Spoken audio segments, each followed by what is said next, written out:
Right now, Russia is warning everyone to be, quote, very careful with nuclear rhetoric, and they are downplaying President Trump's nuclear submarine order.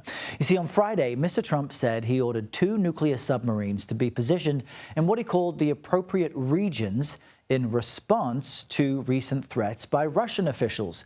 But today, a Kremlin spokesperson said their submarines are, quote, already on combat duty. Mr. Trump was asked about the submarine order yesterday, but he gave few details.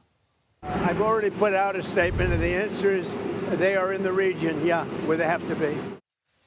CBS News Pentagon reporter Eleanor Watson has more on this for us. Ellie, good morning. Great to see you. So where is all of this happening in the world, and what is the real risk?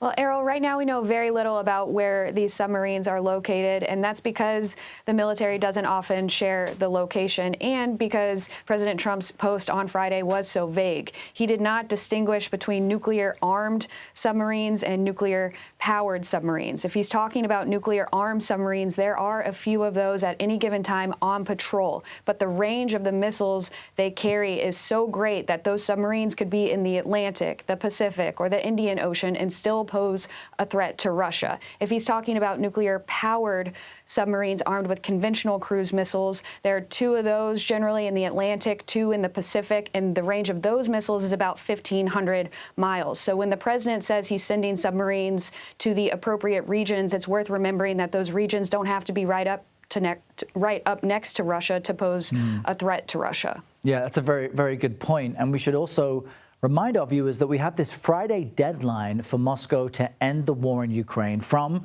President Trump, that deadline. But does that really even seem likely?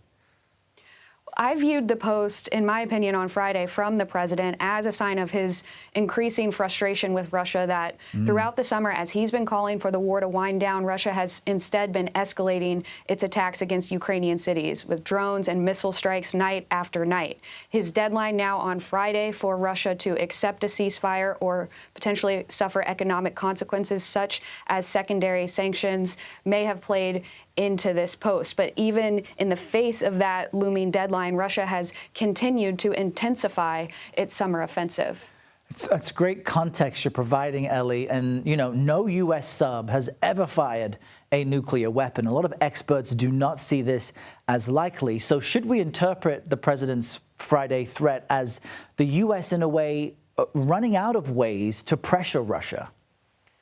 I think President Trump, because you saw this post in side by side with another post he made about the casualty figures of the war in Ukraine, where he really played up how much Russia is suffering. Ukraine's suffering too, but the number of casualties that he said Russia suffered throughout since the beginning of this war was far greater. Him making the case that Russia should heed what he's saying and bring this war to an end. Now, the trolling between the American president and the former Russian president may just amount to that, but we should remember, as the Russian spokesperson said, there could be real world consequences because of this nuclear rhetoric. Yeah, that's exactly right. Eleanor Watson with more on that important story from the Pentagon. Thank you, Ellie. Appreciate it.